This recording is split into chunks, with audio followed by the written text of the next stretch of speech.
put on the record, I have not brushed my teeth. So, I'm sorry, not yet. Wait, okay, cool. Yo, what's up? I'm Matt. And I'm Kim. And we're a band called Matt and Kim. And you're watching BTV. How did you get into music in the first place? Like, how did you know that was a direction? Oh, we had no idea. Well, in a way, I kind of always thought it was never a possibility of something to do to make a living. I always wanted to play music since I was like 14. I played in punk bands, and then, but even my favorite bands, like, no one made a living off, especially in the punk world. So I guess more it was like, we're going to do this for fun, and then we're like, wait, we're doing this too much, we have to quit our day jobs. Yeah. Which is surprising, and then it's still happening. Yeah, 8 years fly by. And There's one point where we were like, on tour, this is when we used to tour in a van.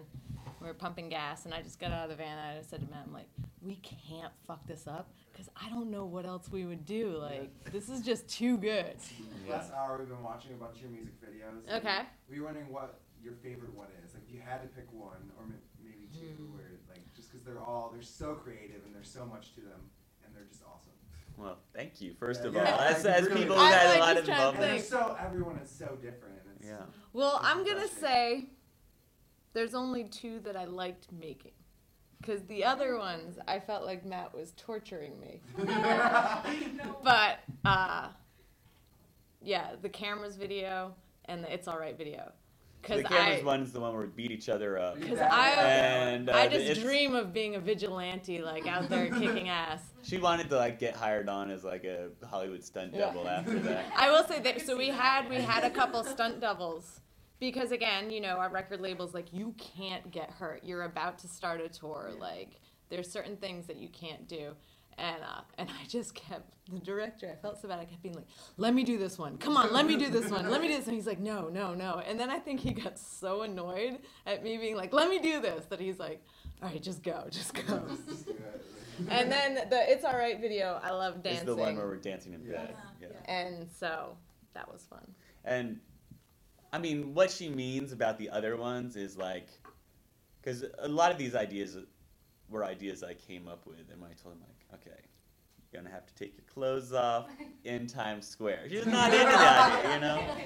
But it took me a lot of convincing, but I thought, hey, this is going to be a great video. Like, you know, we had a video for Yeah Yeah where we're just getting food thrown at us for a few minutes. Yeah, but that wasn't so bad, except we had a very tiny budget. So a lot of the food came from leftovers in our fridge, and there was like one shot where it was, but there was one shot that was like beans, and like our friend helping us out opened it up, and I'm like, oh, throw that one at Matt. There was some like rough food in there. And at the time, it was like, I mean, that was one of our first videos. We made it in the studio room at the school at Pratt we used to go to. We screwed the place up, you know? I actually wanted to ask you about lessons learned, the stripping in Times Square. Because I was watching that the other day. I remember the first time I saw it, I was just like, what? How? Why? Like, just like, well, let me first tell you guys.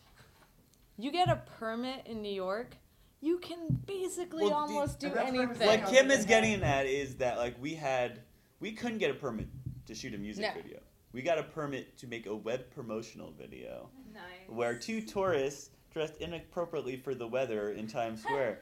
And she's just saying that when we showed the permit, no one takes the time to read it, you know? They just and we're see just the like, seal and they're like, oh, did I mess anything up? So either way, I mean, the idea, like, you know, a lot of our songs have like a upbeat vibe to them, you know? But some of the lyrics are darker than... I think it balances it out. Right. I felt like we would never write songs about swing sets and lollipops, you know? It'd just be too gross and upbeat, you know? So that song's actually sort of about the freedom of hitting rock bottom. And I was like, what's really free? And I was like, let's just, like, take our clothes off. And then at first I was thinking, like, let's go to some abandoned, you know, kind of warehouse street in, like, Bushwick, Brooklyn or something like that. And then I was, no, if we got to go big or go home, right? Let's go straight to Times Square. So... I don't know. I will say, I kept my socks on. I noticed that. I did. You should never be barefoot in New York City. When Matt took his socks off, I was like, yeah. Forever unclean.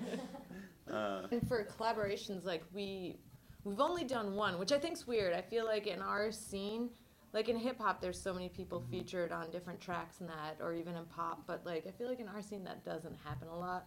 And we did a thing with Converse where they have a thing called 3 Artists, and it was us. It's called 3 Artists, 1 Song. 3 Artists, 1 Song.